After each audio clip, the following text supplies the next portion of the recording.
This is my 60th annual meeting, and and it's the biggest, and I think it'll be the best yet. I'm Warren Buffett, and I was born and bred right here in Omaha.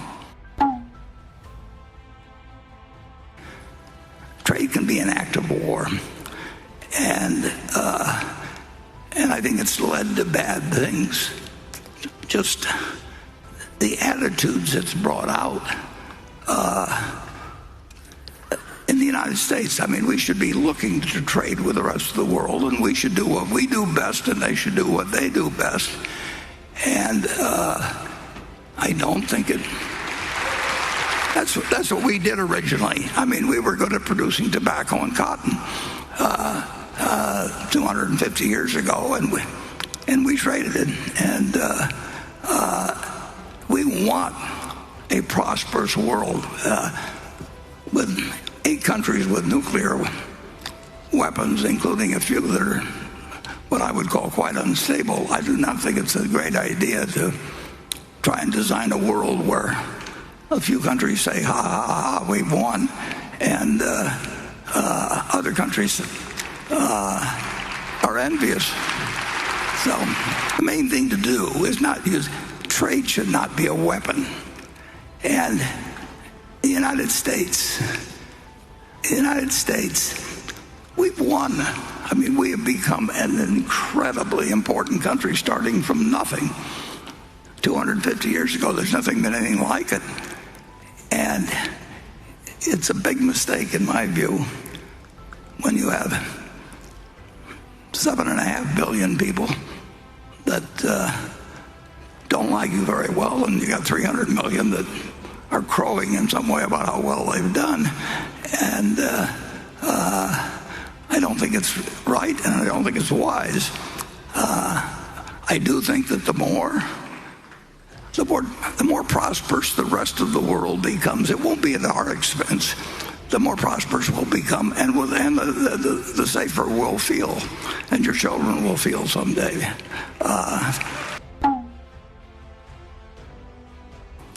We came pretty close to spending $10 billion not that long ago, for example. But we'd spend $100 billion. I mean, and those decisions are not tough to make.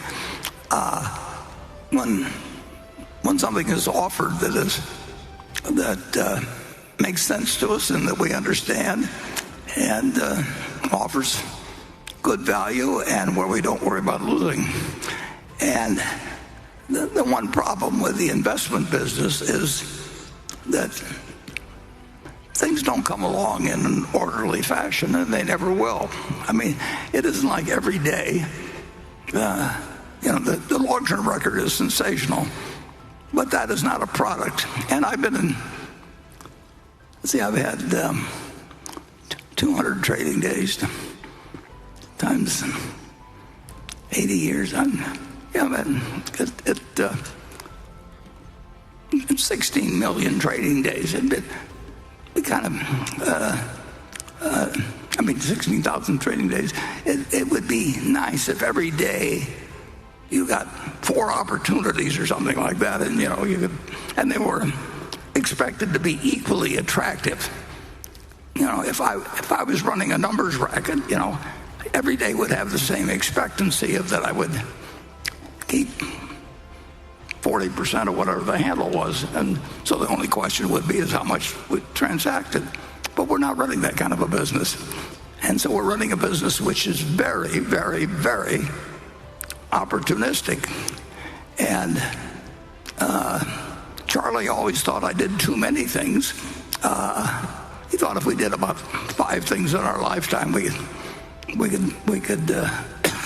end up doing better than if we did 50, and that we never concentrated enough. So that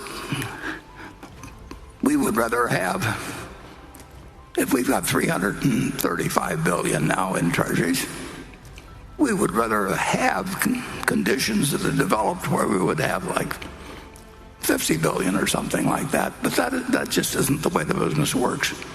And we have made a lot of money by not wanting to be fully invested at all times. And we don't think it's improper, actually, for people who are passive investors just to make a few simple investments and sit for their life. But we've made the decision to be in the business, so we think we can do a little better than that by behaving in a very irregular manner. But if you told me that I had to invest, let's say that we have a roughly $40 billion a year coming in, and we start with 335. If you told me I had to invest $50 billion every year till we got down to $50 billion, that would be the dumbest thing in the world to invest in that manner. Things get extraordinarily attractive very occasionally. The long-term trend is up. Nobody knows. And I certainly don't know. Greg doesn't know. Ajit doesn't know. Nobody knows what the market is going to do tomorrow, next week, next month. And nobody knows what business is going to do tomorrow, next week, or next month. But they spend all their time talking about it because it's easy to talk about. And but it has no value. I've never found anybody I wanted to listen to on the subject. And on the other hand, I've found that leafing through things like that big Japanese book that I can't read anymore, that's a treasure hunt. And every now and then you find something, and occasionally, very occasionally, but it'll happen again, that I don't know when. It could be next week, it could be 5 years off, but it won't be 50 years off. We will be bombarded with offerings that we'll be glad we have the cash for. And it'd be a lot more fun if it would happen tomorrow, but it's very unlikely to happen tomorrow. Very, very unlikely to happen tomorrow. But it's not unlikely to happen in 5 years. And then the probabilities get higher as you go along. It's kind of like death. I mean, if you're 10 years old, the chances that you're going to die the next day are low. You get to be 100, and particularly if you're a male. I mean, all the records are held by females in terms of age. And I tried to get Charlie to have a sex change so he could test out whether.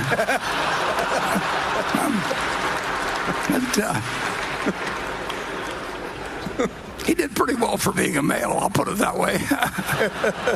Okay.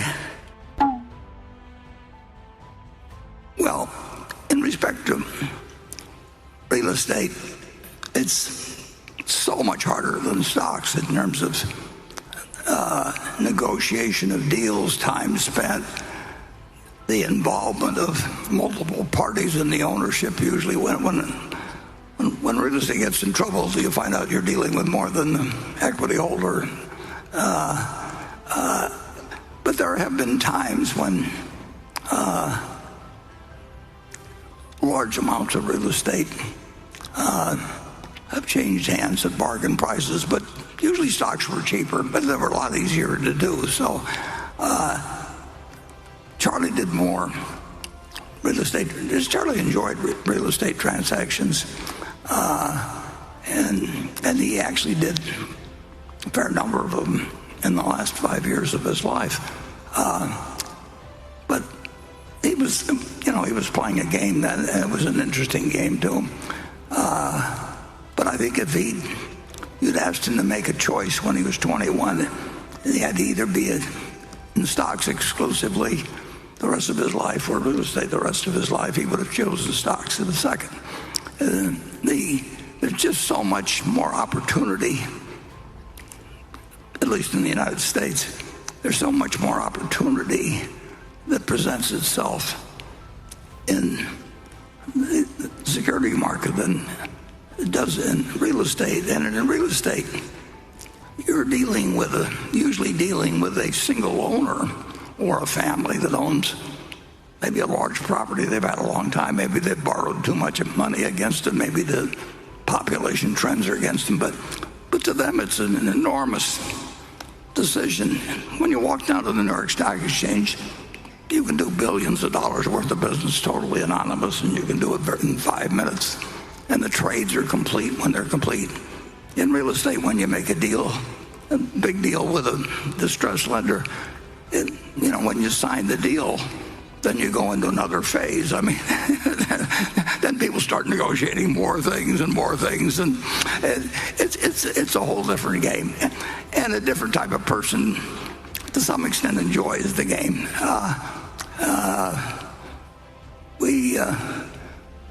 We did a few real estate deals that came our way in 2008 and 9, but the amount of time that they would take us compared to doing something intelligent and probably better in securities, there was just no comparison. I mean, in a real estate deal, every sentence is as important as a person, and in stocks, if somebody needs to sell 20,000 shares of Berkshire or something, and they call us and the price is right, it's done in 5 seconds, and it closes all the time. For a guy 94, it's not the most interesting thing to get involved in something where the negotiations could take years, and you can do hundreds of millions of dollars worth of business in a day. I've been spoiled, but I like being spoiled, so we'll keep it that way. Here were these 5 trading companies. They have a special name for them in Japan, but they were selling at ridiculously low prices. And so I spent about a year acquiring them, and then we got to know the people better, and everything that Greg and I saw we liked better as we went along. So we got fairly close to the 10% limit that we told the company we would never exceed without their permission. And so we did ask them recently whether that limit could be relaxed, and it's in the process of being relaxed somewhat. In the next 50 years, we won't give a thought to selling those. I mean, Japan's record has been extraordinary, actually, in terms of that. My guess is that Tim Cook would tell you that iPhone sales there are about as great as any country outside the United States. American Express would tell you that they sell their product very, very well in Japan. We have been treated extremely well by the 5 companies.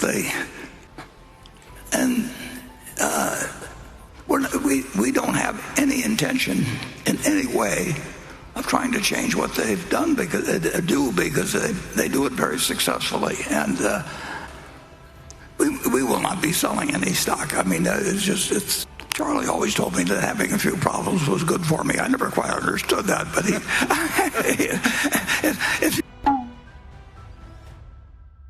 the Japanese situation is different because we do intend to stay so long with that position, and the funding situation is so cheap that we essentially have attempted to some degree to match purchases against yen-denominated of funding, but that's not a policy of ours. In fact, that's the first time we've done that, and we've owned lots of securities in foreign currency. So we do nothing in terms of the question about its impact on quarterly and annual earnings. We don't do anything based on its impact on quarterly and annual earnings. I mean, there's never been a board meeting I can remember or the conversation I had with Charlie where I say, if we do this, our annual earnings will be this, and therefore we ought to, whether it's accounting or whether anything, we just, the number will turn out to be what it'll be. What counts is where we are 5 or 10 or 20 years from now, and if you start focusing on what number you're going to produce, you will quickly get tempted, at least based on the experience I've seen from viewing 20 companies. You will get so you'll, one way or another, play around with the numbers, and sometimes seriously play around with the numbers. And I've seen people that I trust them in all kinds of other ways, but they regard playing around with numbers as perfectly okay. And that's just not something, we just don't think about that. So actually the yen, obviously we wouldn't want to be owning anything that we thought was in a currency that was really going to hell. And that's the big thing we worry about with the United States currency. I mean, the tendency of a government to want to debase its currency over time there's no system that beats that. You can pick dictators, you can pick representatives, you can do anything. But the people, there will be a push toward weaker currencies. And of course, that is, I mentioned very briefly in the annual report that fiscal policy is what scares me in the United States, because it's made the way it is, and all the motivations are doing a lot of things that can cause trouble with money. But that's not limited to the United States. It's all over the world, and some places it gets out of control regularly. As they devalue at rates that are breathtaking, and that's continued. I mean, and people can study economics and you can have all kinds of arrangements, but in the end, if you've got people that control the currency, you can issue paper money, and you will, or you can engage in clipping currencies like they used to do centuries ago.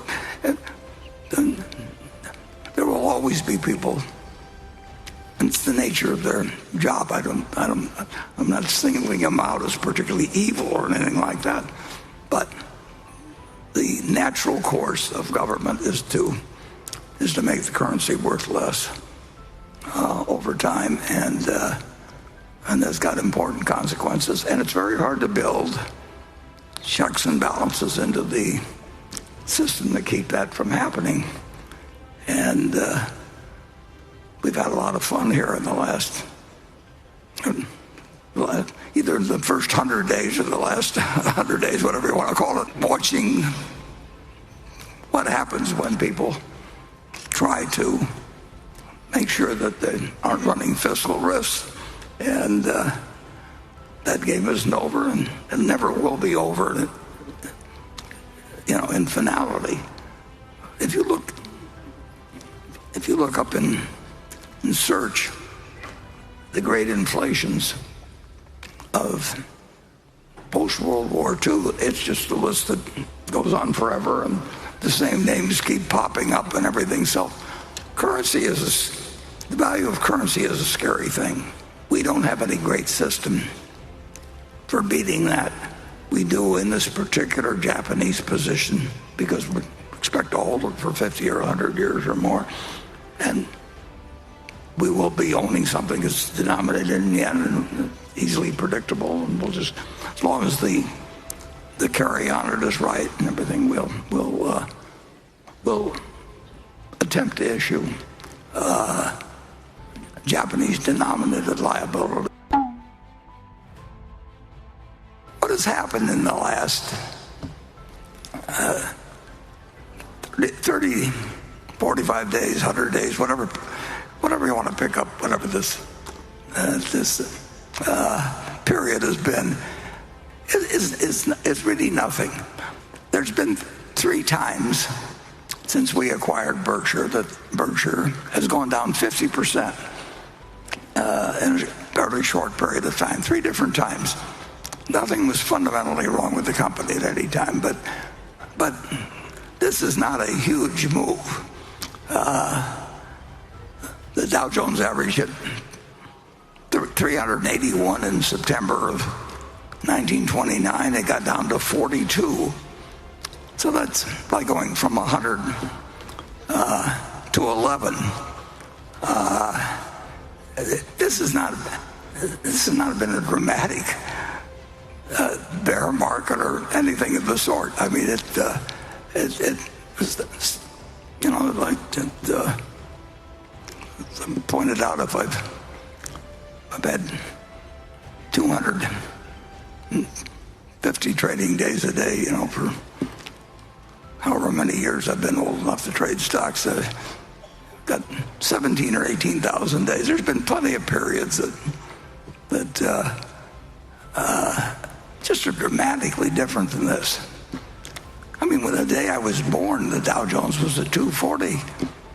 And that was August 30th, 1930. And between that and the low, it went from 240 to 41.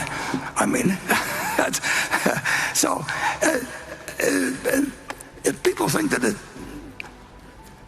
made a really major change, it didn't. If it had gone up 15% instead of down 15%, people think they take that with remarkable grace.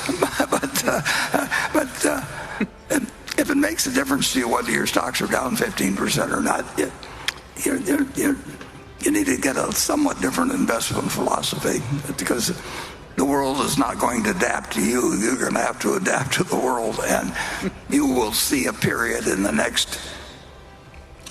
certainly in the next 20 years, you'll see a period that will be in what somebody in the market described one time as a hair curler compared to anything you've seen before. I mean, it just happens periodically.